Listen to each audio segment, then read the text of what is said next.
Gaurkoan, geroz eta ohikoagoa bilakatzen ari den gaixotasun kroniko batetaz hitz egingo dizuet, diabeteaz. Gero eta ohikoagoa da bai. Munduko Osasun Erakundeak emandako datuen arabera, 1980 urtean 108 milioi kasu zeuden munduan. 2014 urtean berriz, 422 milioi. Are gehiago, erakunde honek dio, 2030 urtean diabetea hiltzeko arrazoien artean 7. postuan egongo dela.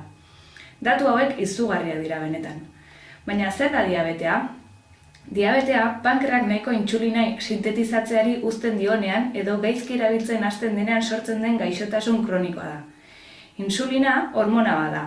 Hari esker mantentzen da odoleko glukosa maila kontrolpean. Izan ere, intsulinak zelula guztietara glukosa eramatea arduratzen da. Eta horrela, gorputzak behar duenean energia sortzeko erabiliko du almazenatutako glukosa hori.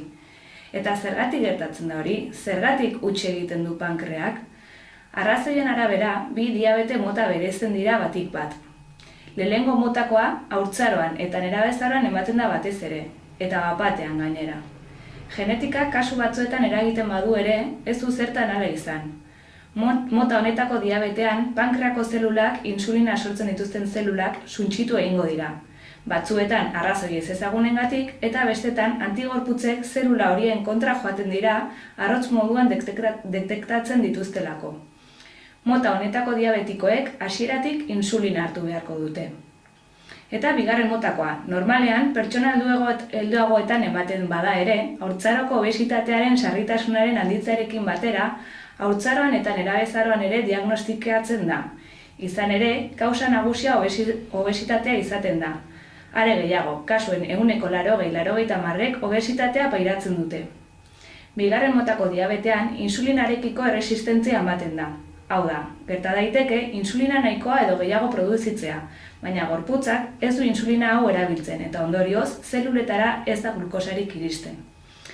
Eta ze sintoma izaten dira? Egarri asko, gosea, nekatu egoten da une oro, gernu galera handiagoa izaten da eta ikusmen osoa egoten da. Horrez gain, lehenengo motako diabetean pixu galera ematen da, eta bigarren motako diabetean giltzurreneko, maskuriko edo azaleko arazoak ere ager daitezke. Gaixotasunaren ezaugarri nagusiak aztertuta, ze elikadura, ze pauta jarraitu behar dira. Odoleko glukosa maila kontrolatu egin beharko da. Horretarako, karbohidrato sinpleen kontsumoa mugatu egingo da, eta konplexuen kontsumoa areagotu. Horrela lortuko baita glukosa polikiago iristea. Eraman beharreko elikadura orekatua izango da. Hau da, guztio jarraitu beharreko elikadura eramango du diabetiko batek.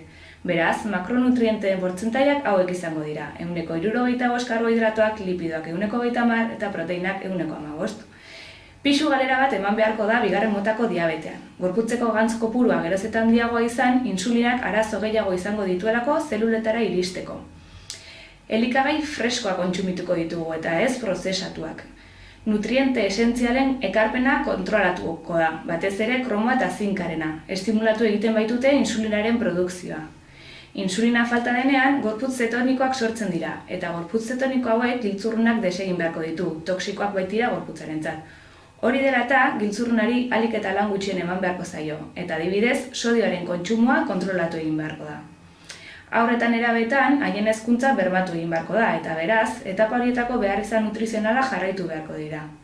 Eta nola ez, ariketa fisikoa, egunero praktikatu. Ariketa fisikoari esker, pisua kontrolatuko da, eta sodio eta bestelako toksikoen kanporaketa emango da izerdiaren bitartez.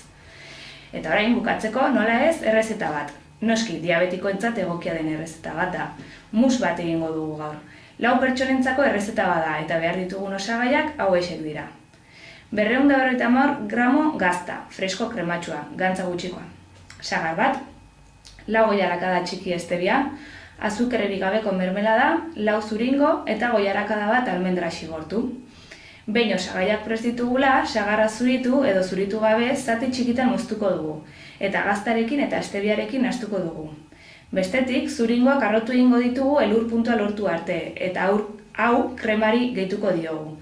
Nahasteari ekingo diogu jarraian, baina nahasteko mugimendu birakariak erabiliko ditugu, suabe-suabe, lortutako elur puntua apurtu ez dadin.